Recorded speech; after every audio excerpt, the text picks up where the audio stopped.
សួស្តីបងប្អូនទាំងអស់គ្នាយប់នេះចេញមកឡងទៀតហើយដំណើរខ្មោចនៅយប់នេះគឺជារឿងរ៉ាវរបស់លោកតាម្នាក់ដែលគាត់បានទៅជួបហេតុការណ៍ដ៏រន្ធត់មួយនៅក្នុងព្រៃជ្រៅពេលដែលលោកតាចូលទៅលេងមិត្តភ័ក្តិដោយលោកតាមានមិត្តភ័ក្តិម្នាក់ដែលផ្ទះគាត់រស់នៅក្នុងព្រៃជ្រៅហើយលោកតាគាត់ទៅលេងហើយពេលដែលចូលព្រៃទៅលេងនឹងហើយទៅធ្វើឲ្យហេតុការណ៍រន្ធត់ផ្សេងកើតឡើងចំពោះលោកតារឿងនេះគូសាហាវទៀតហើយមើលតែចំណងជើងគឺដឹងហើយអញ្ចឹងមុននឹងចូលទៅកាន់សាច់រឿងរបស់យើងសនំពរឲ្យបងប្អូនទាំងអស់គ្នាប្រើវិចារណញ្ញាណឲ្យខ្ពស់បន្តិចដោយសារតែរឿងក្នុងព្រៃគឺជារឿងមួយដែលមានហេតុការណ៍ចម្លែកជាច្រើនហើយមានរឿងអភិនិហាដែលពិបាកនឹងជឿមិនគួរជឿអញ្ចឹងណាអញ្ចឹងសម្រាប់បងប្អូនណាដែលស្ដាប់ហើយជឿឬមិនជឿអីក៏ដោយអាចស្ដាប់វាទុកជាការកម្សាន្តបានអូខេអញ្ចឹងកុំឲ្យខាតពេលយូរចូលសាច់រឿងរបស់យើងទាំងអស់គ្នារឿងរ៉ាវមួយនេះកើតឡើងយូរដែរហើយប្រហែលជា30ឆ្នាំជាងមុនហើយជារឿងរ៉ាវរបស់លោកតាម្នាក់ឈ្មោះថាជៀបប៉ុន្តែពេលដែលសម្រាយខ្ញុំសូមហៅគាត់ថាពូជៀបណាដោយសារតែរឿងនេះកើតឡើងចំពោះគាត់ពេលដែលគាត់មានអាយុ30ឆ្នាំអញ្ចឹងបើសិនជាខ្ញុំហៅលោកតាដូចជាមិនសមនឹងសាច់រឿងណាវាអត់ត្រូវនឹងពេលវេលាដែលកើតឡើងអញ្ចឹងណាដោយពូជៀបកាលនោះគាត់រស់នៅក្នុងភូមិមួយដែលស្ថិតនៅក្នុងតំបន់ព្រៃភ្នំហើយពូជៀបគាត់ក៏ជាព្រានព្រៃម្នាក់ដែរដោយសារតែគាត់តែងតែចូលទៅក្នុងព្រៃតែងតែទៅប្រមាញ់សត្វឬក៏ចូលទៅរកបន្លែផ្លែឈើឬក៏ថ្នាំអីផ្សេងៗដែលវាមាននៅក្នុងព្រៃហ្នឹងណាហើយអ្វីដែលគាត់រកបានទាំងប្រមាណនៅក្នុងព្រៃពេលខ្លះទៅគាត់យកមកញ៉ាំខ្លួនឯងហើយពេលខ្លះទៀតគាត់ក៏យកទៅលក់អាហ្នឹងគឺជាជីវិតហើយនឹងអាជីពរបស់គាត់កាលសម័យនោះហើយពូជៀបគាត់ថាភូមិដែលគាត់រស់នៅមិនសូវជាធំប្រមាណទេមានផ្ទះប្រហែលជា10ខ្នងជាងមិនសូវជាអ៊ូអរប្រមាណទេណាហើយនៅក្នុងភូមិដែលគាត់នៅហ្នឹងភាគច្រើនគឺជាព្រានព្រៃទាំងអស់និយាយទៅមនុស្សប្រុសក្នុងផ្ទះណាក៏គាត់ចេះចូលទៅក្នុងព្រៃដែ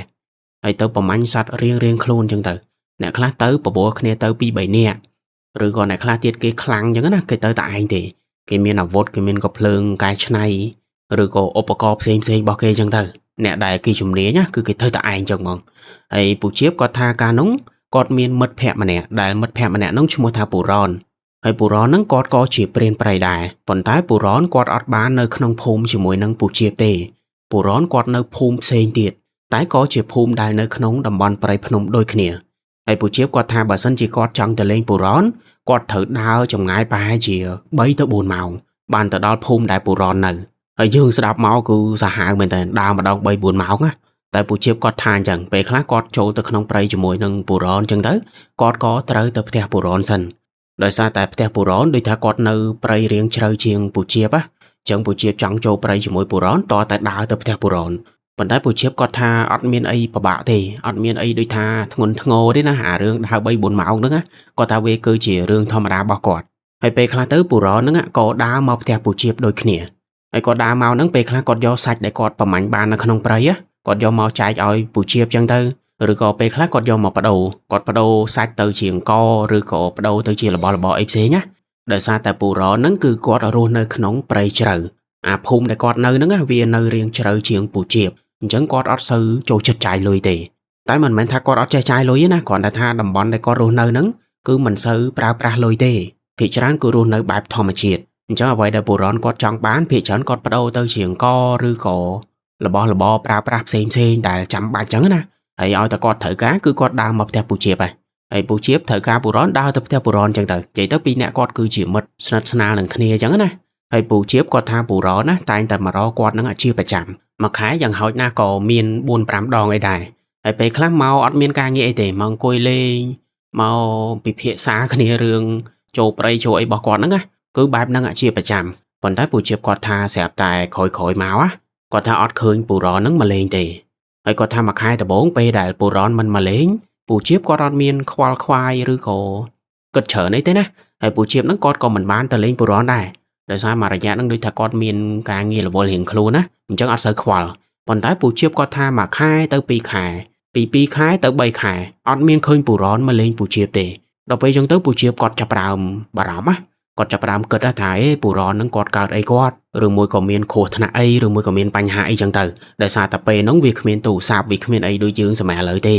ហើយសម័យហ្នឹងពូជៀបគាត់ថាមានចោលមានអីសាហាវមកសម្លាប់មកប្លន់អីដូចគ្មានខ្លាចច្បាប់គ្មានខ្លាចអីទេដោយសារនៅក្នុងព្រៃបងប្អូនដឹងហើយធ្វើអីក៏គេមិនសូវដឹងប៉ូលីសមិនសូវដឹងអញ្ចឹងណាអញ្ចឹងចោលអីគឺសាហាវណាហើយពេលហ្នឹងពូជៀបគាត់ចាប់ផ្ដើមបារម្ភណាហើយដល់ពេលគាត់បារម្ភអញ្ចឹងទៅគាត់ក៏បបួលបងប្អូន2 នាក់ដែលនៅក្នុងភូមិជាមួយពូជៀបហ្នឹងបបួលគ្នាចូលទៅក្នុងព្រៃ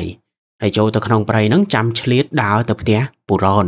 ដើម្បីទៅមើលទៅសួរសុខទុក្ខចឹងណាហើយបងប្អូនពីរនាក់ដែលទៅជាមួយនឹងពូជៀបហ្នឹងឈ្មោះថាពូសុកហើយមួយទៀតឈ្មោះថាពូលៀមហើយពូសុកពូលៀមហ្នឹងក៏មិនមែនក្មេងណាស់ដែរគឺអាយុ20ឆ្នាំជាងហើយតែគាត់ថាគាត់អាយុតូចជាងពូជៀបអញ្ចឹងពូជៀបហៅបងប្អូនអញ្ចឹងទៅហើយ3នាក់គាត់ហ្នឹងក៏ធ្វើដំណើរចូលទៅក្នុងព្រៃ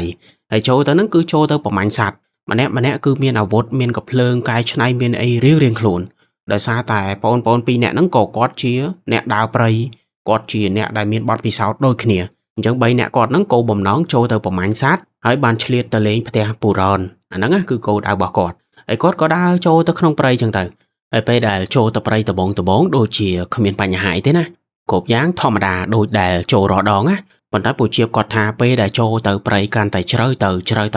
គ្រប់យ៉ាងវាចាប់ផ្ដើមស្ងាត់ទៅគ្មានសំឡេងសត្វសូម្បីតែមួយហើយពូជៀបគាត់ថាអាចំណុចហ្នឹងគឺចម្លែកវាអត់ដូចរដងទេរដងពេលដែលគាត់ចូលព្រៃគឺតែងតែឮសំឡេងសត្វចាបឬក៏សត្វបាក់សីផ្សេងឬក៏សត្វអីក៏ដោយដែលវាស្រែកតិចឲ្យយើងឮប៉ុន្តែលើកហ្នឹងមិនដឹងមិនទេគ្រប់យ៉ាងគឺស្ងាត់ជ្រាបហើយពូជៀបគាត់ប្រាប់ទុកជាចំណេះដឹងមួយគាត់ថាពេលដែលយើងចូលព្រៃហើយព្រៃកន្លែងដែលយើងចូលហ្នឹងនៅពេលដែលវាស្ងាត់ជ្រាបស្ងាត់ដល់ថ្នាក់អត់មានឮសំឡេងអីមួយគាត់ថាឲ្យយើងហ្នឹងបញ្ញាប់ចេញពីកន្លែងហ្នឹងឲ្យឆាប់ដោយសារតែកន្លែងហ្នឹងវាអាចនឹងមានរបស់មិនល្អគាត់ចង់សម្ដៅទៅលើមន្តអាគមផ្សេងអញ្ចឹងពូជៀបគាត់ថាពេលហ្នឹងគាត់មានអារម្មណ៍អញ្ចឹងគាត់មានអារម្មណ៍ថាកន្លែងហ្នឹងដូចមានអ្វីដែលមិនល្អវានៅម្ដុំហ្នឹងដោយសារតែគ្មានសំឡេងគ្មានអីមួយគូស្ងាត់ជ្រាបសូម្បីតែសត្វក៏វាមិនហ៊ាននៅអញ្ចឹងណាអញ្ចឹងពូជៀបគាត់បានតែត្រឹមធ្វើដំណើរឲ្យលឿនដោយថាចេញពីតំបន់ហ្នឹងឲ្យលឿនហើយធ្វើដំណើរទៅមុខមកសន្ទុះទៀតទៅប្រហែលជារៀងល្ងាចបន្តិចហើយពេលដែលគាត់ចូលព្រៃដំបងពេលហ្នឹងម៉ោង10 មិន10ព្រឹកហើយគាត់ដើររហូតដល់ល្ងាចហ្នឹងមិនទាន់ដល់កន្លែងដែលគាត់ប្រមាញ់សត្វផងអញ្ចឹងបងប្អូនគិតមើលថាព្រៃដែលគាត់ចូលវាជ្រៅប៉ុណ្ណាគឺដើរសឹងតែ6 7ម៉ោងណាគឺដើរតាំងពីម៉ោង10ព្រឹករហូតដល់ល្ងាចហើយគាត់ថាពេលហ្នឹងប្រហែលជាម៉ោង5 6ល្ងាចពេលហ្នឹងស្រាប់តែមានខ្យល់ខ្លាំងមែនតើវាខុសពីអាមុនហ្នឹងស្ងាត់ជ្រាបតែឥឡូវនេះខ្យល់វូហើយមិនធំតែខ្យល់ទេមេឃចាប់ផ្ដើមងឹតរភ្លៀងហើយគាត់ថាពេលដែលមេឃល្ងឹតហ្នឹងគឺគ្រប់យ៉ាងល្ងឹតឆឹងដូចកដាយប់ចឹងទាំងដល់ពេលហ្នឹងម៉ោង5 6ល្ងាចទេប៉ុន្តែបរិយាកាសដូចម៉ោង9 10យប់គឺអាងឹតឆឹងគ្រប់យ៉ាងហើយមិនធំតែអាងឹតទេពេលហ្នឹងវាភ្លៀងធ្លាក់មកទៀតហើយពូជៀបគាត់ថាពេលហ្នឹងគឺភ្លៀងខ្លាំងមែនតើភ្លៀងឡើងខ្យល់ក្នុងព្រៃអីហ្នឹងវូស្លឹកឈើអីហ្នឹងឡើងអង្គើដូចថាគួរឲ្យខ្លាចមែនតើណាហើយបានពេលហ្នឹងពួកគាត់លែងធ្វើដំណើរទៅមុខហើយពួកគាត់រកន្លែងដែលឈប់សម្រាកសិនពីព្រោះខ្លាចមានគ្រោះថ្នាក់អីចឹងណាអញ្ចឹងក៏ទៅរកកន្លែងណាគួរសមចឹងទៅហើយពេលហ្នឹងគាត់ថាដើរមើលមកសន្ទុះទៅក៏ជួបនឹងល្អាងភ្នំមួយប៉ុន្តែមិនមែនជាល្អាងធំដុំអីទេវាគ្រាន់តែជាដុំថ្មធំមួយដ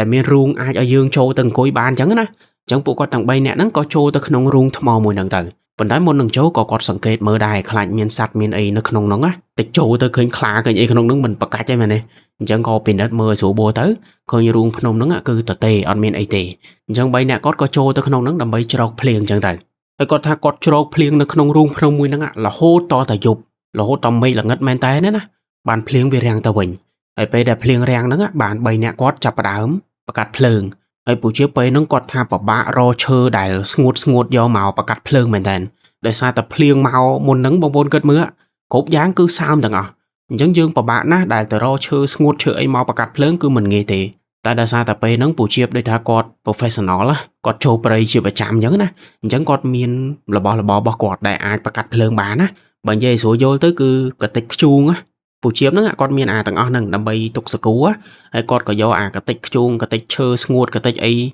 ដែលគាត់យកមកតាមខ្លួនហ្នឹងហើយជាមួយនឹងស្លឹកឈើមែកឈើអីផ្សេងដែលនៅក្នុងរូងភ្នំហ្នឹងដែលវាអត់ត្រូវទឹកគាត់យកមកបង្កាត់ភ្លើងបង្កាត់អីនៅក្នុងរូងភ្នំហ្នឹងទៅហើយក៏អង្គុយសម្រាកនៅក្នុងរូងភ្នំហ្នឹងធ្វើអាហារធ្វើអីញ៉ាំរបស់គាត់ចឹងទៅហើយអំឡុងពេលដែលគាត់នៅក្នុងរូងភ្នំហ្នឹងគាត់ថាមេឃនៅតែភ្លៀងដូចថាវាភ្លៀងឈប់វាអត់ដាច់ស្រឡះចឹងណាហើយអ្វីដែលវាចម្លែកពេលដែលភ្លៀងដូចថាវារៀងរាំងទៅវិញពេលហ្នឹងពូជៀបគាត់ដើរចេញទៅក្រៅមើលគាត់មើលសភាពការផ្សេងចឹងទៅហើយពេលដែលគាត់ដើរមើលហ្នឹងគាត់ថាភ្លៀងដែលធ្លាក់មុនហ្នឹងគឺធ្លាក់តែនៅកន្លែងដែលគាត់អង្គុយទេធ្លាក់នៅកន្លែងរូងថ្មដែលគាត់នៅហ្នឹងតែកន្លែងផ្សេងអត់សូវមានភ្លៀងទេពូជៀបគាត់ថាគាត់មើលស្លឹកឈើគាត់មើលសភាពដីសភាពអីផ្សេងគឺគាត់អាចដឹងថាកន្លែងដែលគាត់កំពុងតែឈរហ្នឹងអត់សូវភ្លៀងទេតែទៅជាភ្លៀងខ្លាំងនៅកន្លែងដែលគាត់អង្គុយ អាហ្នឹងវាចម្លែកថងហ្នឹងដូចថាវាភ្លៀងម្ដុំអញ្ចឹងណាតែក៏មិនបានគិតអីច្រើនដែរពូជៀបគាត់ដើរមើលទៅវិញទៅមកមកសាទូទៅបានគាត់ត្រឡប់មករូងភ្នំវិញហើយពេលដែលគាត់មកដល់រូងភ្នំមួយហ្នឹងគាត់ក៏បានប្រាប់ទៅបងប្អូន2នាក់ទៀតគាត់ថាយប់ហ្នឹងហាមគេងទាំងអស់គ្នាគឺគេងតែម្នាក់បានហើយ2នាក់ត្រូវតែអង្គុយយាមហើយត្រូវតែដូរវេនគ្នាយាមអញ្ចឹងណាម្នាក់គេង3 4 ម៉ោងអញ្ចឹងទៅចាំបដូរគ្នាមកអង្គុយយាមដោយសារតែកន្លែងដែលគាត់សម្រាកហ្នឹងគឺវានៅលើដីហើយវានៅរូងភ្នំទៀតអញ្ចឹងវាអាចមានសត្វព្រៃសត្វអីផ្សេងៗដើរមកកន្លែងហ្នឹងបានអញ្ចឹងត្រូវតែអង្គុយយាមអាហ្នឹងគឺច្បាប់របស់ពូជៀបហើយពួកគាត់ក៏អង្គុយលេងនិយាយគ្នាអញ្ចឹងទៅហើយពេលដែលអង្គុយហ្នឹងគឺមានស្រាផឹកទៀតមានស្រាសស្រាអីដូចថាទុកដកមេកុំឲ្យល្ងាអញ្ចឹងណាហើយពូជៀបគាត់ថាពេលហ្នឹងអត់ទាន់មានអ្នកណាគេងលក់ទេអង្គុយលេងនិយាយគ្នាហ្នឹងប្រហែលជាម៉ោងខ្ទង់8 9យប់ស្រាប់តែពួកគាត់អង្គុយសុកគាត់ថាគាត់ឮសំឡេងសត្វរត់មកហើយសំឡេងដែលគាត់ឮហ្នឹងប្រហែលជាសត្វធំហើយប្រហែលជាជ្រូកព្រៃទៀតដោយថាឮសំឡេងទៅគាត់ដឹងណាតែពេលហ្នឹងមិនទាន់ឃើញទេឮតែសំឡេងណាឮរត់ធឹបមកអញ្ចឹងហើយដល់ពេលឮសំឡេងហ្នឹងកាន់តែចិត្តទៅស្រាប់តែពូជៀបគាត់យកពិលគាត់ចាំងមើលណាហើយពិលរបស់គាត់ហ្នឹងមិនមែនភ្លឺដូចសម័យយើងទេវាភ្លឺលក្ខណៈតូតូអញ្ចឹងណាអញ្ចឹងចាំងទៅកន្លែងណាវាភ្លឺកន្លែងហ្នឹងហើយពួកគាត់3នាក់ហ្នឹងចាំងមើលទៅវិញទៅមកទៅស្រាប់តែគាត់ឃើញជ្រូកព្រៃមួយក្បាលធំមែនតើវាកំពុងតែរត់សម្ដៅមករកពួកគាត់វារត់មករកភ្នក់ភ្លើងដែលនៅមុខរូងភ្នំហ្នឹងអាជ្រូកព្រៃហ្នឹងវារត់មករកភ្លើងហ្មងហើយ3នាក់គាត់គ្រាន់តែឃើញចឹងភ្លាមមាន2នាក់បញ្ញាប់យកកភ្លើងមកភ្ជង់ជ្រូកព្រៃមួយក្បាលហ្នឹងហើយម្នាក់ទៀតគាត់យកពិលយកអីចាំងចឹងទៅប៉ុន្តែពូជៀបគាត់ថាពេលដែលគាត់យកកភ្លើងមកភ្ជង់ជ្រូកព្រៃមួយក្បាលហ្នឹងគាត់ថាគាត់មិនទាន់បាញ់ទេតែជ្រូកព្រៃមួយក្បាលហ្នឹងរត់មកក្បែរកន្លែងពួកគាត់ហើយវាក៏ដេកស្លាប់នៅមុខហ្នឹងមកនិយាយទៅចម្ងាយពីពួកគាត់ប្រហែលជា10 ទៅ 20 ម៉ែត្រមិនឆ្ងាយប្រហែលទេយើងអាចមើលឃើញច្បាស់ហើយជ្រូកព្រៃមួយក្បាលហ្នឹងវារត់មកជិតហ្នឹងហើយវាដេកទៅហ្មងវាដេកដូចរបៀបវាស្លាប់ឬមួយក៏វាមានរឿងអីអានេះយើងមិនដឹងពេលហ្នឹងពូជៀបគាត់ឆ្ងល់មែនតើថាអាជ្រូកមួយហ្នឹងវាថៃវាចាស់ពេកឬមួយក៏វាតាក់ជើងឬមួយក៏វាត្រូវអីអត់ទាន់ដឹងទេតែអ្វីដែលគាត់ដឹងច្បាស់គឺពេលហ្នឹងអត់ទាន់មានអ្នកណាបាញ់ជ្រូកព្រៃមួយក្បាលហ្នឹងទេតែហេតុអីវាដួលវាដេកនៅដីហើយដល់ពេលឃើញចឹងទៅពួកគាត់ក៏ដើរទៅមើលហើយពេលដែលដើរទៅមើលហ្នឹងអត់ហ៊ានដើរទៅចិត្តទៀតដើរលក្ខណៈមួយចំហៀនម្ដងខ្លាចជ្រូកព្រៃហ្នឹងវាងើបមកហើយវាជុលយើងចឹងណាដោយសារតែជ្រូកព្រៃដែលគាត់ឃើញហ្នឹងគឺធំណាស់មិនមែនទូទេអាចលក្ខណៈថាជាមេឬក៏ជាជ្រូកព្រៃដែលអាយុច្រើនចឹងណាហើយពួកគាត់ក៏ដើរទៅបដើចាំងពិលមើលបដើហើយពូជៀបគាត់ថាពេលដែលគាត់ដើរទៅក្បែរជ្រូកព្រៃមួយក្បាលហ្នឹងគាត់ថាគាត់ចាប់ផ្ដើមចម្លែកចិត្តដោយសារតែពិលគាត់នេះចាំងទៅជ្រូកព្រៃមួយក្បាលហ្នឹងគាត់ចាំងទៅកន្លែងពោះគាត់ថាជ្រូកព្រៃមួយក្បាលហ្នឹងពោះវាអាយ៉ះពោះវារបៀបដូចមានគេវះប៉ុន្តែស្នាមវះដែលពូជៀបឃើញហ្នឹងមិនមែនជាស្នាមវះដោយប្រើកបិតទេវាជាស្នាមវះដោយរបៀបយកដៃហែកដូចថាវាលហែកវាកឆេកកឆោតចឹងណាតែពោះគឺអាយ៉ះលហែកខ្ទេចអស់លេងហើយដល់ពេលពួកគាត់ដើរទៅដល់ជ្រូកព្រៃមួយក្បាលហ្នឹងគាត់យកកបិតយកឈើយកអីហ្នឹងទៅឆ្កឹះអាកន្លែងពោះជ្រូកព្រៃហ្នឹងមើលបងប្អូនជឿហ៎ជ្រូកព្រៃមួយក្បាលហ្នឹងវាអត់មានគ្រឿងក្នុងនិយាយទៅពោះវាតទេពោះវាអត់មានពវៀនអត់មានឈាមអត់មានអីទេហើយដល់ពេលឃើញចឹងទៅមិនឆ្ងល់ហើយមែនទេថាហេតុអីជ្រូកមួយក្បាលហ្នឹងវារត់មករកពួកគាត់បានពីព្រោះសัตว์អត់មានគ្រឿងក្នុងវាមិនងាប់មែនអត់តែអានេះវារត់មកមុនហ្នឹងហើយចុះគ្រឿងក្នុងវាទៅណាពេលហ្នឹងគឺឆ្ងល់មែនតើប៉ុន្តែអត់មានឈាមអត់មានអីក្លែកខ្លាក់អញញ៉ៃទេគឺគ្រឿងក្នុងវាហ្នឹងដោយរបៀបបាត់យូរហើយ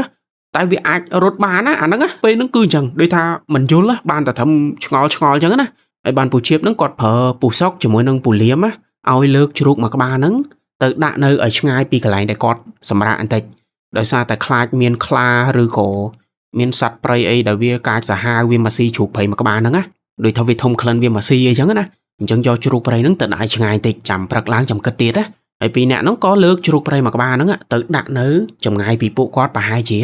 50-60 ម៉ែត្រហើយយកស្លឹកឈើយកអីបន្តិចតួចទៅក្រោបពីលើចឹងទៅណាហើយបាន3អ្នកគាត់ដើរមកកន្លែងរូងភ្នំវិញហើយពេលហ្នឹងគូឆ្ងល់មែនតើចម្ងល់ពេញខួរក្បាលពូជៀបគាត់ថាគាត់ចូលព្រៃយូរហើយគាត់ចូលច្រើនដងហើយគាត់មិនដែលឃើញបែបហ្នឹងទេវាមិនដែលអាណាជ្រូកព្រៃអត់មានគ្រឿងក្នុងហើយរត់បានណាបងប្អូនគិតមើលមែនទេសូម្បីយើងអ្នកស្ដាប់ក៏គិតអញ្ចឹងដែរមែនទេវាមិនដែលមានវាដូចថាមិនអាចទៅរួចអញ្ចឹងណាអញ្ចឹងពេលហ្នឹងបានតែធ្វើឆ្ងល់ទេហើយក៏អង្គុយសម្រាកនិយាយគ្នានៅក្នុងរូងភ្នំហ្នឹងទៅហើយពូជៀបគាត់ថារៀងយប់បន្តិចពេលហ្នឹងគឺគាត់គេងលក់ហើយប៉ុន្តែពូសុកជាមួយនឹងពូលៀមគាត់ត្រូវអង្គុយយាមនៅមុខរូងភ្នំហើយអានេះអ្វីដែលពូសុកជាមួយនឹងពូលៀមគាត់ប្រាប់ពេលក្រោយពេលហ្នឹងពូជៀបគេងលក់ឯណា ដោយពេលហ្នឹងពូសុកជាមួយនឹងពូលៀមពេលដែលគាត់អង្គុយនៅមុខរោងភ្នំគាត់ថាគាត់អង្គុយនិយាយគ្នាលេងសុកស្រាប់តែគាត់ឮសំឡេងខ្យល់ដកដង្ហើមដំបូងឡើយមិនដឹងឮមកពីណាទេឮបែបសំឡេងខ្យល់ដង្ហើមបែបលឺបែបដូចរបៀបដកដង្ហើមចិត្តដាច់ខ្យល់អញ្ចឹងណាហើយដល់ពេលពួកគាត់ឮអញ្ចឹងទៅពួកគាត់ឆ្ងល់ហើយឆ្ងល់ទប់ចិត្តមិនបានណាអញ្ចឹងក៏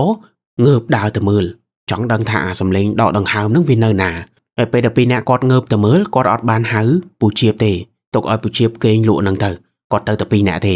ហើយគាត់ងើបដើរទៅមើលគាត់ចាំងពិលទៅវិញទៅមកគាត់ថាអាសំឡេងដកដង្ហើមហ្នឹងណាគឺវាលឺចេញពីកន្លែងជ្រូកព្រៃជ្រូកព្រៃមុននឹងដែលគាត់យកទៅចោលគាត់ថាសំឡេងវាចេញមកពីកន្លែងហ្នឹងអញ្ចឹងពីរអ្នកគាត់ក៏ដើរទៅមើលទៅហើយដល់ពេលគាត់ដើរសម្ដៅទៅរកជ្រូកព្រៃហ្នឹងកាន់តែចិត្តទៅអាសំឡេងដង្ហើមហ្នឹងណាលឺកាន់តែខ្លាំងទៅហើយដល់ពេលគាត់ដើរទៅដល់ជ្រូកព្រៃគាត់យកពិលយកអីចាំងមើលគាត់ថាជ្រូកព្រៃមួយហ្នឹងវាដកដង្ហើមគឺវាដកដង្ហើមឡើងខ្លាំងឡើងខ្លួនវាអង្គើដោយរបៀបមនុស្សដកដង្ហើមពោះយើងមិនផតមែនទេហើយជ្រូកព្រៃហ្នឹងវាអញ្ចឹងទោះបីជាពោះវាអត់មានគ្រឿងក្នុងពិតមែនប៉ុន្តែខ្លួនវានេះវាផតចុះផតឡើងនិយាយទៅវាដូចជាជ្រូកមានជីវិតមួយអញ្ចឹងដូចជាជ្រូកដែលដកដង្ហើមក្បែរស្លាប់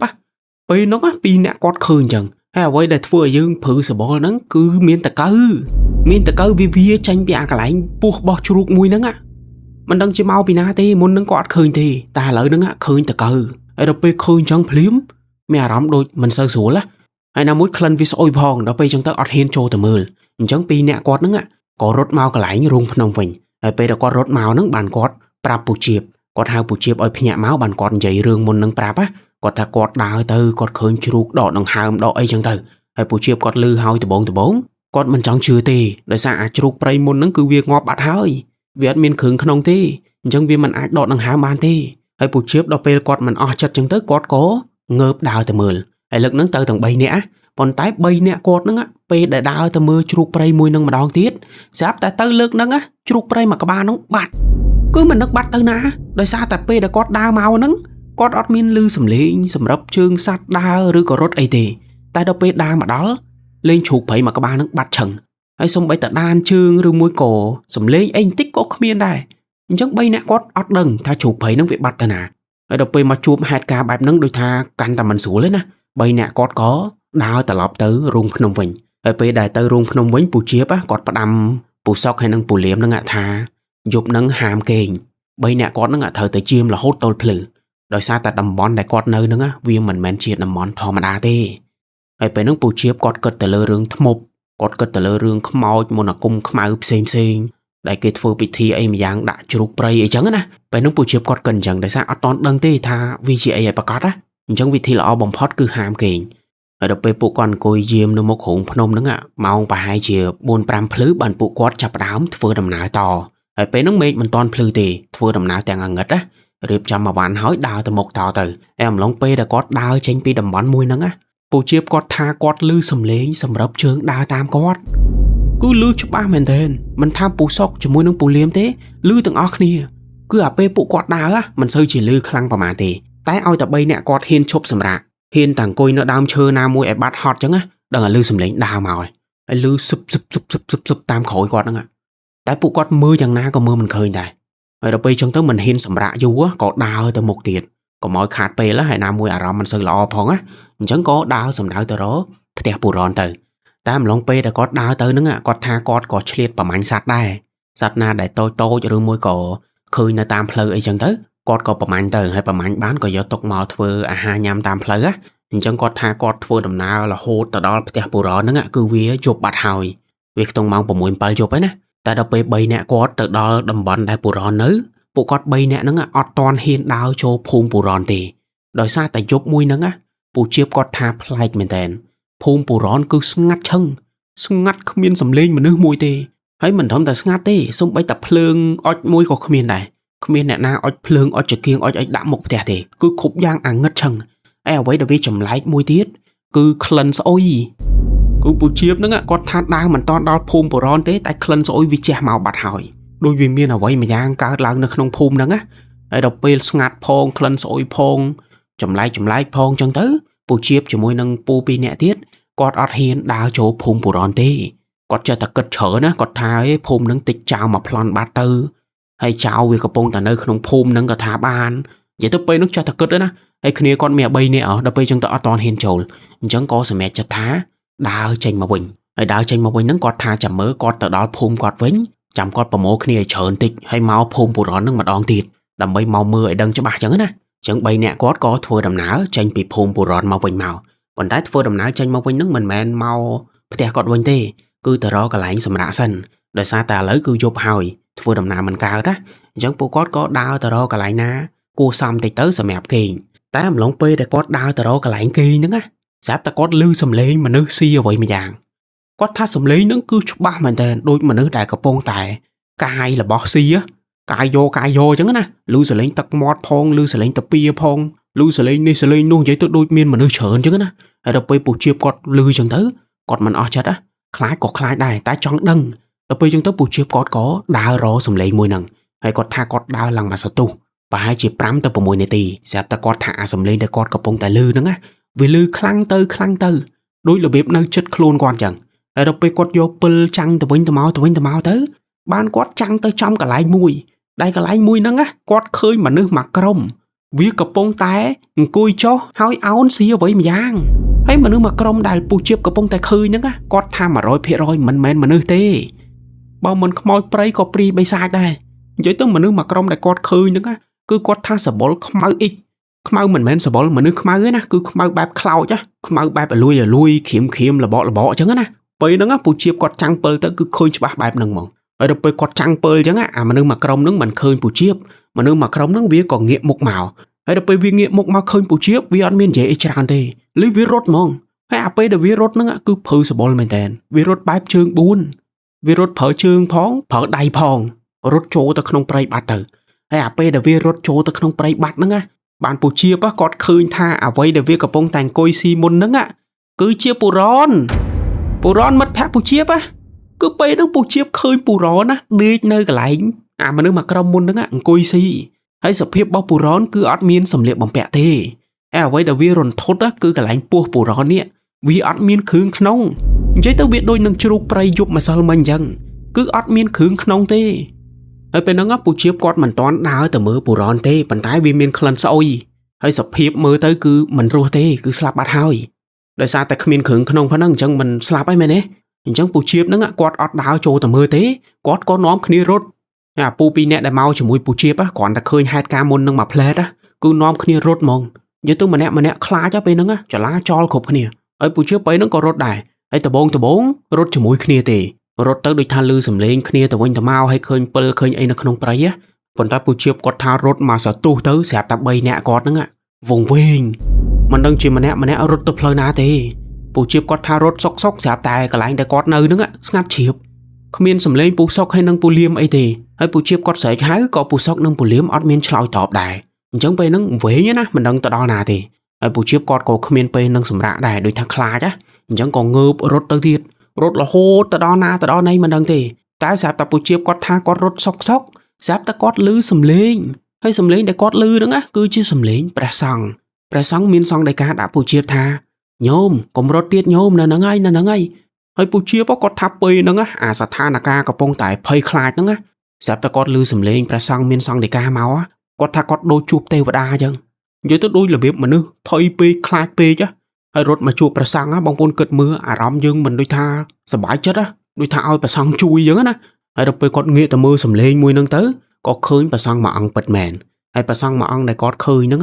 គឺជាព្រះសង្ឃដែលធុដងនៅក្នុងព្រៃដោយសារតែគាត់ឃើញមានឧបករណ៍ឃើញមានមុងលក្ខណៈស្រួចដូចតាំងខ្ញុំមិនដឹងថាគេហៅអីណាដោយរបៀបមុងហើយព្រះសង្ឃចូលទៅសមាធិនៅក្នុងហ្នឹងហើយព្រះសង្ឃមួយអង្គហ្នឹងមានសង្ឃដីកាឲ្យពូជៀបថាមិនបាច់ទៅណាទៀតទេញោមសម្រាប់នៅនឹងសិនហើយពូជៀបគាត់ក៏ដើរទៅសម្រាប់នៅកន្លែងដែលព្រះសង្ឃទុដងឲ្យសម្រាប់ហ្នឹងហើយពេលហ្នឹងអត់មានគិតអីច្រើនទេអត់តន់សួរអត់តន់និយាយអត់តន់អីទាំងអស់និយាយទៅពេលហ្នឹងហត់ពេកហើយដល់ពេលហត់ពេកចឹងទៅគ្រាន់តែបានផ្អែកខ្លួនភ្លាមគឺគាត់សង្ងំគេងហ្មងលក់ថ្មណាក៏មិនដឹងដែរហើយពេលហ្នឹងមិនតន់ដឹងទេថាពូសុកនិងពូលៀមទៅដល់ណាទៅដល់ណីអត់តន់ដឹងទេពេលហ្នឹងគឺនៅតែគាត់តែឯងណាហើយពូជៀបគាត់ថាគាត់គេងនៅកន្លែងព្រះសង្ឃទុដងហ្នឹងរហូតតលភ្លឺ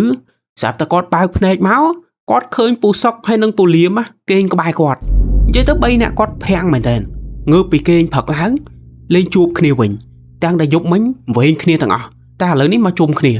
ហើយដល់ពេលពូជៀបគាត់សួរពីហេតុការណ៍ពីរឿងរ៉ាវទាំងអស់ទៅ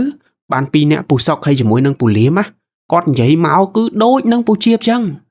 គាត់ថាយប់មិញពេលដែលគាត់រត់នៅក្នុងព្រៃគឺគាត់វែងគ្នាគាត់អត់ដឹងម្នាក់ទៅណាទេតែគាត់រត់សុកស្រាប់តែឮសំឡេងព្រះសង្ឃមួយអង្គមានសង្ឃដីកាឲ្យពួកគាត់ហ្នឹងថាកុំរត់ទៅណាទៀតសម្រាប់នៅនឹងហើយពួកគាត់ក៏សម្រាប់តាមអ្វីដែលព្រះសង្ឃមានសង្ឃដីកាអញ្ចឹងទៅហើយពេលដែលគាត់ឈប់សម្រាប់គាត់ថាអត់មានឃើញពូជៀបឬមួយក៏អ្នកណានៅក្បែរគាត់ទេ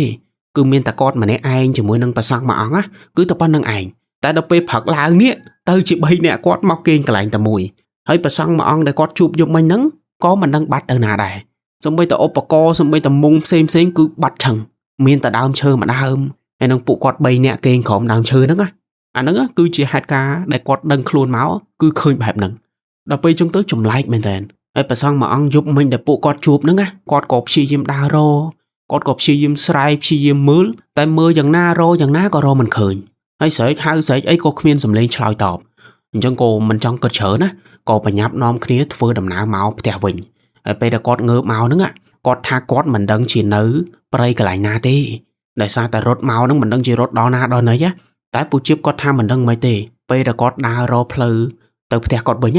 គាត់ថាគាត់ដើរយូរទៅគឺឃើញផ្លូវដែលគាត់ស្គាល់ហ្មងដោយរបៀបវាងាយលើសពីការគិតពីព្រោះអ្នកអំវែងផ្លូវបងប្អូនដឹងហើយមិនមែនងាយណាដែលរកផ្លូវមកផ្ទះវិញឃើញតែពូជៀបគាត់ថាអាថ្ងៃហ្នឹងមិនដឹងមិនទេដើរចេះតែដើរអញ្ចឹងដើររាវទៅវិញទៅមកស្រាប់តែឃើញផ្លូវដែលគាត់ធ្លាប់ស្គាល់ធ្លាប់ធ្វើដំណើរពីមុនមកអញ្ចឹងគាត់ក៏រកផ្លូវមកផ្ទះវិញឃើញមកតែពេលដល់3អ្នកគាត់ហ្នឹងធ្វើដំណើរមកដល់ភូមិមកដល់ផ្ទះគាត់វិញពេលហ្នឹងគឺពេលល្ងាចណាតែពេលដែលគាត់ធ្វើដំណើរក្នុងភូមិហ្នឹងស្រាប់តែមានអ៊ំប្រុសម្នាក់ដែលអ៊ំម្នាក់ហ្នឹងគាត់ក៏ជាអ្នកភូមិជាមួយនឹងពូជៀបដែរហើយអ៊ំម្នាក់ហ្នឹងសុកគាត់រត់មករកក្រុមពូជៀបហើយគាត់ឲ្យក្រុមពូជៀបហ្នឹងអង្គុយចុះកុំឲ្យដើរទៅណាទៀតអង្គុយមកកន្លែងហើយពូជៀបជាមួយនឹងពូសុកពូលៀម3អ្នកគាត់ក៏អង្គុយតាមអ៊ំប្រុសម្នាក់ហ្នឹងប្រាប់ទៅហើយដល់ពេលគាត់អង្គុយចុះទៅបានអ៊ំប្រុសម្នាក់ហ្នឹងគាត់ថាបងណៃ3នាក់អង្គុយនៅនឹងហើយចាំអ៊ំទៅរកគេមកជួយគាត់និយាយចឹងទាំងដែលមិនតន់ដឹងរឿងអីទេហើយ3អ្នកគាត់ហ្នឹងដើរតាមព្រៃមកដល់ភូមិខ្លួនឯងហ្នឹងក៏គ្មានអ្វីកើតឡើងដែរតែសុកដើរចូលមកដល់ភូមិលេងអ៊ំម្នាក់ហ្នឹងមកនិយាយចឹងគាត់ថានៅហ្នឹងណាចាំអ៊ំទៅរកគេឲ្យជួយហើយពេលហ្នឹងពូជៀបគាត់ឆ្ងល់ហើយក៏អត់សូវជឿទៀតអញ្ចឹងដល់ពេលពូម្នាក់ហ្នឹងគាត់ទៅរកគេឲ្យជួយហើយលេងពូជៀបនេះគាត់ខ្ជិលអង្គុយចាំគាត់ក៏ដើរទៅផ្ទះគាត់ធម្មតាទៅដើរជាមួយនឹងពូសុកហើយនឹងពូលៀម3អ្នកគាត់ហ្នឹងទៅអង្គុយផ្ទះពូជៀបទៅដល់ឈប់សម្រាកនៅកន្លែងផ្ទះពូជៀបហ្នឹងហើយឈប់សម្រាកបានមកសតុបានអ៊ំប្រុសមុនហ្នឹងគាត់ដើរមករកផ្ទះពូជៀបហើយគាត់ដើរមកលើកហ្នឹងគឺគាត់ដើរជាមួយនឹងលោកគ្រូម្នាក់ដែលគ្រូម្នាក់ហ្នឹងគឺជាគ្រូខ្មោចគ្រូមន្តអាគមគ្រូខាងជំនឿគេហ្នឹងហើយពូជៀបគាត់ក៏ស្គាល់គ្រូម្នាក់ហ្នឹងដែរតែគាត់ថាមិនស្និទ្ធស្នាលអីប្រហែលទេដោយសារពូជៀបគាត់មិនសូវទៅពឹងពាក់អីប្រហែលណាតែឥឡូវហ្នឹងអ៊ំប្រុសម្នាក់មុនហ្នឹងនាំលោកគ្រូម្នាក់ហ្នឹងមកហើយពូជៀបពេលហ្នឹងគាត់ថាគាត់អត់យល់ទេពេលដែលគាត់ឃើញលោកគ្រូម្នាក់ហ្នឹងមកចិត្តគាត់ភ្លាមគាត់ថាគាត់មានអារម្មណ៍ដូចគ្មានកម្លាំងក្នុងខ្លួនសោះ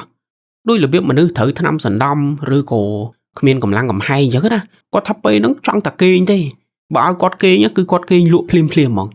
ហើយគឺអញ្ចឹងមែនគ្រូម្នាក់ហ្នឹងមកដល់ឲ្យពូជៀបពូសុកជាមួយនឹងពូលៀម3នាក់គេងនៅលើគ្រែហើយបានគ្រូម្នាក់ហ្នឹងគាត់ចាប់ផ្ដើមធ្វើពិធីហើយពេលហ្នឹងពូជៀបគេឲ្យគេងក៏គេងហ្មងទៅដូចថាទុនខ្លួនឯហ្នឹងគ្មានកម្លាំងសំបីតែជំនះឬក៏ចង់ងើបមកវិញគឺគ្មានហ្មងគ្រូឲ្យគេងគឺគេងទៅហ្មងហើយអំឡុងពេលដែល3នាក់គាត់គេងនៅលើគ្រែ3នាក់គាត់មិនបានគេងលក់ទេគេងបើកភ្នែកមើលគ្រូម្នាក់ហ្នឹងធ្វើពិធីហើយអំឡុងពេលដែលគ្រូម្នាក់ហ្នឹងធ្វើពិធីបានមកសតុស្រាប់តែពូជៀបនេះគាត់មានអារម្មណ៍ថាក្នុងខ្លួនគាត់ដូចមានអ្វីមួយយ៉ាងវាកំពុងតែគាត់ថាមិនដឹងមិនទេពេលហ្នឹងដូចរបៀបមានអីអង្គើនៅស្បែកគាត់នៅតាមដៃតាមជើងគាត់ហើយដល់ពេលលោកគ្រូម្នាក់ហ្នឹងធ្វើពិធីមកសតុទៅបានពូជៀបហ្នឹងគាត់ក៏លែកទៅមើលដៃគាត់គាត់ថានៅដៃគាត់ហ្នឹងមានសត្វវានៅក្នុងនិយាយទៅដូចមានអ្វីមួយយ៉ាងវានៅក្នុងសាច់យើងវាឲ្យគាត់ឃើញហ្មងវាយឺតតាមដៃតាមជើងហ្នឹងហើយលោកគ្រូម្នាក់ហ្នឹងគាត់សូត្រគាត់ធ្វើពិធីមកសតុទៅបានគាត់យកកបិតគាត់យកកូនកបិតមកឆ្កឹះអាកន្លែង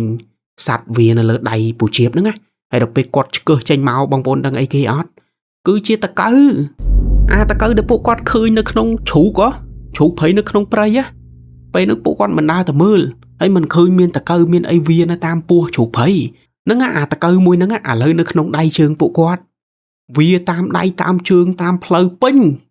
គ្រូម្នាក់ហ្នឹងធ្វើពិធីបដើយកកូនកបិតឆ្កឹះតកៅនឹងចេញមកបដើ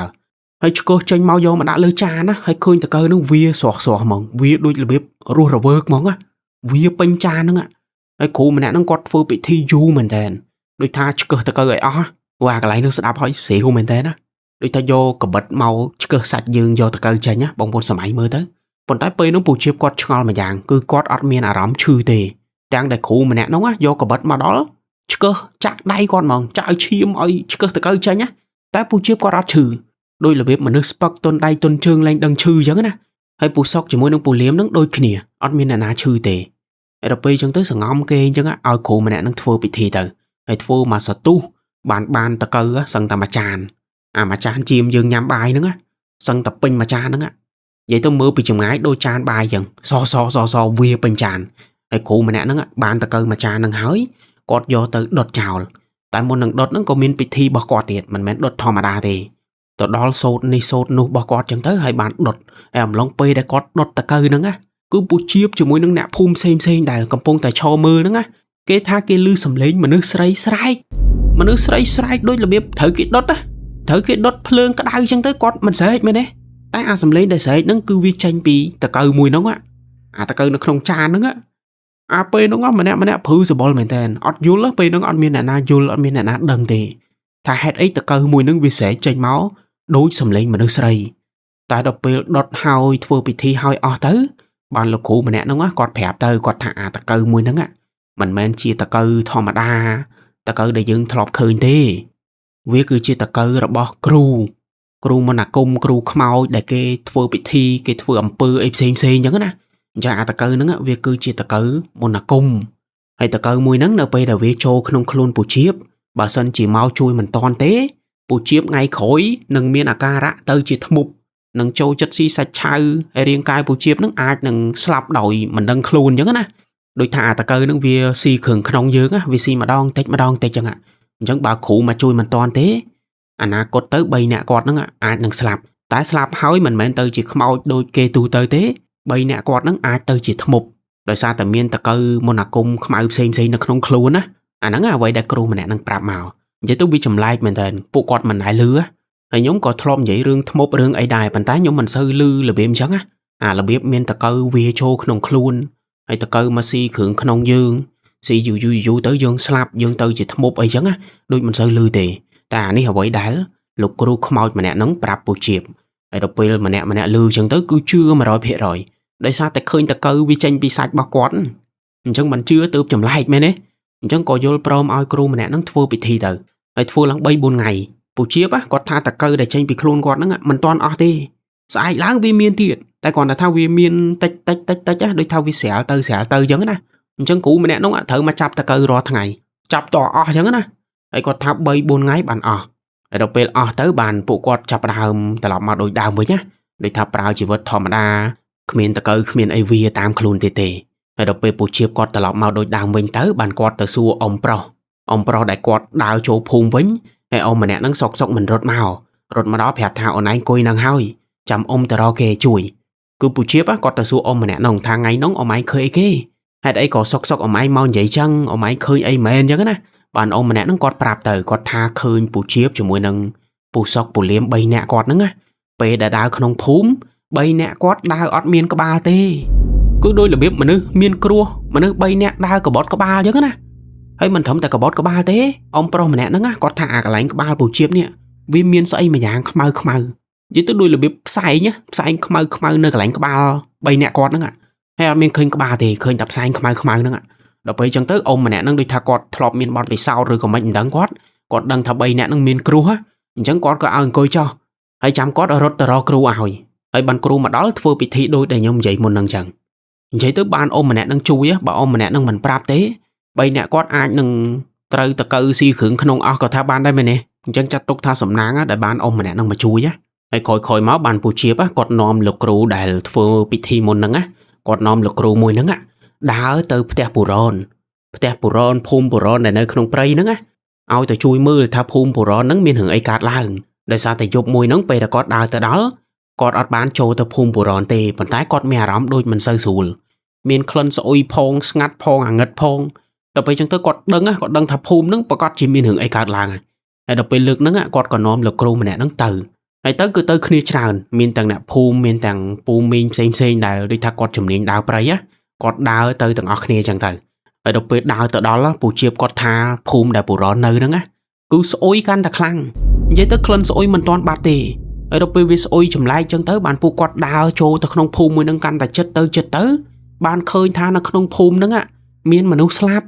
ហើយមនុស្សដែលស្លាប់នៅក្នុងភូមិហ្នឹងគឺសភាពស្អុយអស់ហើយស្អុយដូចរបៀបមនុស្សស្លាប់យូរចឹងណាតែអ្វីដែលវារន្ធត់ហើយចម្លែកគឺមនុស្សដែលស្លាប់ម្នាក់អត់មានគ្រឿងក្នុងទេអាកន្លែងពោះគាត់នេះគឺវាលហែកដូចមានមនុស្សចាប់ហែកឬមួយក៏សត្វស៊ីបាត់ចឹងណានិយាយទៅបើយើងមើលតាមវិទ្យាសាស្ត្រគឺសត្វមកស៊ីគ្រឿងក្នុងរបស់ពួកគាត់តែបើយើងមិនមើលតាមវិទ្យាសាស្ត្រយើងមើលតាមជំនឿគឺប្រកាសជាមានអាបធ្មប់អីវាមកស៊ីពវៀនពូតាំងចឹងណាហើយពេលដែលគាត់ទៅភូមិមួយហ្នឹងគាត់ឃើញសាកសពមិនមែនតែមួយទេឃើញ 4-5 សាកសពហើយមិនដឹងជាអ្នកភូមិផ្សេងដែលនៅក្នុងភូមិហ្នឹងមិនដឹងជាគាត់ទៅណាអស់ទេឬក៏ថាមិនត្រូវគាត់អាចនឹងស្លាប់នៅក្នុងព្រៃក៏ថាបានដែរពីព្រោះភូមិបុរណនៅឥឡូវហ្នឹងគ្មានមនុស្សសូម្បីតែម្នាក់ហើយគ្រប់យ៉ាងស្ងាត់ជ្រាបមានតែក្លិនស្អុយហើយនឹងសាកសពមនុស្សហើយពូជៀបគាត់ថាចំណនហ្នឹងពេលដែលឃើញមនុស្សស្លាប់ក្នុងព្រៃអត់មានតែប្តឹងប៉ូលីសឬក៏អីទេគឺមានតែគេយកសាកសពហ្នឹងទៅកប់ឲ្យដូចថាលក្ខណៈជួយលក្ខណៈធ្វើបុណ្យណាមិនមែនដូចឥឡូវណាឥឡូវឃើញសាកសពទៅប្តឹងប៉ូលីសឲ្យប៉ូលីសគេស៊ើបមើលថាពីណាគេកូនចៅពីណាគេតែកាលហ្នឹងដោយសារតែពួកគាត់នៅតំបន់ព្រៃភ្នំអញ្ចឹងឲ្យតែឃើញមនុស្សស្លាប់នៅក្នុងព្រៃជ្រៅបែបហ្នឹងគេអត់មានគិតច្រើនទេយកទៅកប់ហើយដល់ពេលដើរមើលពេញភូមិអស់ហើយបានលោកគ្រូខ្មោចម្នាក់ហ្នឹងគាត់ប្រាប់ពូជៀបថាអ្នកភូមិនៅតំបន់ហ្នឹងត្រូវអំពើរបស់គេត្រូវអំពើធ្មប់ដែលនៅក្នុងព្រៃនិយាយទៅអំពើដែលអ្នកភូមិនឹងត្រូវគឺដូចអំពើដែលពូជៀបត្រូវអញ្ចឹងគឺអាតកៅចូលខ្លួនតកៅវាពេញខ្លួនហ្នឹងគឺគ្រូម្នាក់ហ្នឹងថាអ្នកភូមិនៅហ្នឹងត្រូវទាំងអស់ហើយដល់ពេលអ្នកភូមិនៅហ្នឹងត្រូវអត់មានអ្នកមកជួយតន់អញ្ចឹងក៏ស្លាប់ម្ដងមួយតទៅអស់ក្នុងរយៈពេលដ៏ខ្លីហើយសូម្បីតែពូរ៉នដែលជាមិត្តភក្តិពូជៀបហ្នឹងក៏ដូចគ្នាស្លាប់ដោយសារតែត្រូវអំពើមួយហ្នឹងដូចថាធ្មប់មកស៊ីហើយដល់ពេលមនុស្សទាំងអស់ហ្នឹងស្លាប់ហើយពួកធ្មប់អស់ហ្នឹងវាក៏មកស៊ីគ្រឿងក្នុងប៉ុន្តែពាក្យថាអំពើដែលខ្ញុំនិយាយហ្នឹងមិនមែនដូចរឿងអំពើដែលយើងធ្លាប់ស្ដាប់ទេណាមិនមែនថាបុគ្គលមួយនេះធ្វើអំពើដាក់អ្នកនេះគឺមិនមែនអំពើបែបហ្នឹងទេអំពើដែលគ្រូម្នាក់នឹងនិយាយមកគឺរបៀបថាអំពើគេប្រឡែងណាដោយរបៀបអ្នកមានវិជ្ជាអ្នកមន្តអាគមខ្មៅខ្លាំងអញ្ចឹងទៅគេប្រឡែងអំពើគេប្រឡែងខ្មោចព្រាយបិសាចធ្មប់របស់គេហ្នឹងឲ្យដើរស៊ីចំណីហើយរបស់ដែលពួកគាត់ប្រឡែងហ្នឹងវាមកត្រូវនឹងមនុស្សដែលនៅក្នុងភូមិបុរណអញ្ចឹងអ្នកភូមិបុរណហ្នឹងត្រូវអំពើដែលគេប្រឡែងហ្នឹងទាំងអស់អញ្ចឹងទៅបានអ្នកភូមិនៅក្នុងតំបន់ហ្នឹងគឺស្លាប់ទាំងអស់ពីព្រោះពីមុនពូជៀបគាត់ថាពេលដែលគាត់ធ្វើដំណើរមកលេងបុរណអីហ្នឹងគាត់មិនដែលឃើញអំពើមិនដែលឃើញធ្មប់មិនដែលអីទេអញ្ចឹងមានន័យថាព្រៃកន្លែងហ្នឹងពីមុនអត់មានបញ្ហាអីទេទើបតែពេលដែលកើតហេតុការណ៍ហ្នឹងគឺប្រហែលជាមានអ្នកមន្តអាគមខ្មៅណាមួយដែលវាអាក្រក់ឬក៏វាចង់សាក់មន្តអាគមវាចង់លេងអីចឹងទៅវាយកអាព្រាយធ្មប់អំពើអីផ្សេងហ្នឹងមកប្រឡែងនៅក្នុងព្រៃតំបន់ហ្នឹងអញ្ចឹងហើយទៅធ្វើឲ្យមានភាពវិនិច្ឆ័យដល់គេដល់ឯងហ្នឹងតែភូមិបុរណហ្នឹងដូចបញ្ជាក់តាំងពីក្បាលវីដេអូអញ្ចឹងមិនមែនជាភូមិធំទេភូមិហ្នឹងថាមិនស្រួលមានគ្នាមិនដល់20នាក់ផងតែឥឡូវហ្នឹងគឺឃើញសាកសពតែ5ទេក្រៅពីហ្នឹងគឺបាត់អស់គឺមិនដឹងស្លាប់ឬរស់តែបើថាយើងមើលតាមសភាពការគឺប្រហែលជាស្លាប់អស់ហើយពីព្រោះបើគាត់មិនស្លាប់ទេគាត់ប្រកាសជាត្រឡប់មកវិញហ្នឹងមែនទេគាត់ប្រកាសជាមកយកសាកសពបងប្អូនសាច់ញាតិគាត់ទៅធ្វើបន់បាត់ហើយតែនេះគឺអត់ទេភូមិនេះគឺគេបោះចោលហ្មងគេទុកចោលហ្មងមានតែសាកសពឲ្យលួយនៅហ្នឹងអាហ្នឹងអ្វីដែលគ្រូម្នាក់នឹងប្រាប់និយាយទៅវាអាចនឹងពិបាកជឿតិចណាបងប្អូនណាតែហ្នឹងហើយរឿងក្នុងព្រៃបងប្អូនដឹងហើយវាសាហាវវាលើសពីការគិតរបស់យើងណាតែហ្នឹងអ្វីដែលគ្រូម្នាក់នឹងប្រាប់មកគឺអញ្ចឹងគឺគាត់ថាមនុស្សនៅក្នុងភូមិបុរណទាំងអស់ហ្នឹងស្លាប់ដោយសារត្រូវអំពើធ្មប់ព្រៃហើយដល់ពេលត្រូវអំពើហើយធ្មប់ហ្នឹងវាមកស៊ីគ្រឿងក្នុងអាហ្នឹងនិយាយងាយយល់គឺអញ្ចឹងហើយសូម្បីតែជ្រូកព្រៃដែលពូជៀបឃើញនៅយប់ដំបូងយប់ដំបូងពួកគាត់មិនទៅគេងនៅក្នុងរូងភ្នំហើយគាត់មិនទៅឃើញជ្រូកមួយក្បាលដែលនៅពោះវាអត់មានគ្រឿងក្នុងទេគឺពោះវាលហែកជ្រូកព្រៃមួយហ្នឹងវាក៏ត្រូវធ្មប់ស៊ីដូចគ្នាហើយហេតុផលដែលវាដើរបានគឺដោយសារតែមានខ្មោចសន្ធិដ្ឋនៅក្នុងហ្នឹងដោយរបៀបខ្មោចសន្ធិដ្ឋហើយខ្មោចវាដើររកចំណីអញ្ចឹងណាតែដល់ពេលក្រុមពូជៀបឃើញលេងខ្មោចដែលសន្ធិដ្ឋនៅក្នុងជ្រូកព្រៃហ្នឹងវាចេញទៅវិញទៅហើយដល់ពេលវាចេញទៅវិញជ្រូកហ្នឹងវាមិនដួលស្លាប់នៅនឹងកន្លែង chẳng hỏi cứ đôi vào vậy đa bù chia phèp chẳng quạt tha tờ bốn khơi chụp phải nâng rốt mà rò quạt tại đâuไปรถมาchết đó lên chụp mùi nâng đế slap từ đế bài ọt miên hai ọt miên phò lá chẳng để bù quạt mình toàn banh phá nâng vậy đối với chấm lái châu tờ mớ chụp phải mà nâng vì ọt miên khương khăn tiền chẳng bà quạt cho bà nà cứ đôi crew mà nè nâng prap chẳng chụp mùi nâng vì slap dù hào tái đời xa tờ miên môi present thật tới ở việt đào bàn ở việt đào rồi chấm đấy á ở dục láng về để chụp phải nâng việc bắt nơi nâng cả lấy cứ để xa tại miền mọi miền ấy video sẵn thật hay việt đào ở rồi chấm này to tiền chẳng nè nó cứ hai thò thay đấy chụp mới nâng việc miền cường khẩn ấy lúc hôm này nâng về để con màu nơi phù mùi nâng á có thua bị thi đài đôi thật thua bị thi ở vị nhiên là khăn nó không phù nâng bàn từ căn sâu có thể phộc chẳng nè tại mình đang chui bàn vào màn phía rồi tê để xa tập bộ quát slap đời xa ông pơ thmục chẳng vị nhiên môi đôi chỉ mình thò mà đa tê mày nè tại chui thua bị thi tại tới vì là o chuyện ọt chui ấy lúc hôm này nâng quạt con coi sâu coi thua bị thi bọc quạt nó không phù phù ròn nâng tử ấy bàn thua bị thi hói nè phù bọc bù chiếp nâng có chui do xạ sọp na đài khơi nó không phù nâng á do ta cọp từ ấy nó không prey chẳng tới ỏi lọ mưa tới chứ ấy chọc tăng bị pê nâng máu bù chiếp quạt thá quạt mình đái đào từ phù phù ròn tiệt tề để tha quạt khá chứ ấy mình thầm tại mình hiện đào từ phù phù ròn tế quạt có mình hiện trô prey đầm mon đại quạt khơi chụp phải nâng tiệt đài nhớ tức khơi mà đón khá mong ọt hiện từ tiệt á ấy prey để kia do pư do môn công ấy xem từ trao từ bờ lệ nó không prey á chẳng bài sân chỉ dương đào trô từ không prey mùi nắng dương tha mình xuống dương đào từ choan kia rồi môi có dương từ chắp từ kênh chắp 300 cái lấy na môi đài áp ở miếng côn chứ nè chẳng dương mình sâu tam nắng ấy mày nè chẳng bạn phụ chịu có tha có lấy hiện trô từ không prey đầm món cái lấy nóng á tăng bị pê nông mau là hốt mà đo bạch bòn ấy mùi tiết bông vồn mà nương mặc crom đài phụ chịu khơi pê dục hay mà nương mặc crom nương bia từng coi si xạ sọc bò bù rô nó mà nương mặc crom nương á mình mến một tề tái vi cứ chỉ khmoi prey nó lục khủ khmoi quạt phèp á cứ lục khủ khmoi mà nè nó quạt phèp tha nó không prey miên khmoi chởn bọc hết na hay khmoi từng o nắng nơ pê để vi khơi xạ sọc rồi môi có khơi là bo na đài về si ba na viên nâng tờ si ấy tam bất tới việc miên ruột riêng việc miên sờ bol ấy đôi đài phụ chịu khơi tê tam bất tới việc miên riêng cài tê tại pe đập bộ chiếp khơi nước đôi tha mọi lông mọi ao dương khơi chẳng á ấy pe đập bộ chiếp khơi cứ đôi mà nư chẳng còn là tha sờ bol khmau lịa khiếm ấy chẳng từ tại tam bật tới viên mình men ru cái thiên cài tê vì cứ chỉ vị nhiên vì cứ chỉ bẩn lưng ấy tam không prey chẳng á tại còn là tha bộ chiếp cọt khơi cho bà khơi đôi mà nư chẳng ấy rốt trôi prey chương buôn chương ấy nữa khơi đôi mà nư rốt chẳng tại là cụ quạt phèm mòn chẳng á chẳng rừng ní bong bồn prao bị cha ra nạn nhiên ở buồn tịch ấy tôi chưa rương mình chưa có ai sẽ đập tục chia ca cầm sàn bán á ấy bạn này dậy ta can prasong thụ đông mà ông đè bù chiếp cọt chuột nắng bù chiếp cọt có ót đăng đài mà đó rồi ngày nè ạ cọt mình đăng thế tha prasong thụ đông mà ông đè cọt chụp dục lại nữa ạ cứ chia prasong bật mến rồi mới có chia tê và đa rồi còn nè ta prai cả la mau rồi còn mấy cọt đăng tê cọt đăng ta thả dục láng cọt khơi tại đâu pe prak láng đăng khuôn máu cứ ót miên khơi prasong thụ đông mà ông nâng tê tê như tới ót miên bập phụp ót miên bập vót ót miên ấy đài ao cọt sơ bán á thà bà sang mà ông nâng chỉ bà sang cùng nó vót na ấy nơi nấy cứ ót đâng mà đo hoảng ngày nâng ạ mình chắc ai cho nói nâng có chỉ át cầm băng mùi rồi mẹp cọt đấy nè tại vậy đã sống khán cứ bề đã cọt chụp bà sang mà ông nâng chui bộ quạt bàn sầm ra ấy mình thầm ta sầm ra thế bạc láng bàn chung khều bình tiệt bà mình chụp bà sang mà ông nâng thế bông bốn cật mưa bầy nè cọt mình đâng chìm với đo na thế mày nè chẳng sầm nàng đại bàn chụp bà sang thụ đồng mà ông nâng á ấy nó ngay tầng ở ní cứ chỉ rương ra rồi bỏ bù chiếp để cọt thọp chup về để cọt chỗ ta không prey ấy đã ta lên mất phe cọt để mua tha bù rò nâng ạ tại chỉ có sáu bù rò nâng cứ slap bát hời ấy slap tàng vết tần nia tiệt chẳng có chỉ rương ra môi để thổi cọt trong chăm không miên ngày plek bàn á đôi thà bát bằng mật phe đỏ snal mật phe đỏ lọ môi bỏ cọt chẳng á ấy có chỉ hai pal mùi đái để thổi cọt lên hiến chỗ ta không prey chờ cọt khá chứ tàng để cọt nâng hói cứ chỉ nè đào prey tăng bị tội tại đâu pe khơi bạp nâng chụp bạp nâng nhớt mong lên sơ hiên chụp prey chờ hỏi chụp ban tại là mồm rồi có chụp ta cả lại xe nhớ nè ok chẳng rơ ra bỏ cọt tầng ó miền tập bản nâng thế ở con trán sầm rạp bong phôn để sau video ní tăng bị đáo mà họ đòi chọc chụp khi nơi đầm nạc mỏi cài tiệt bye bye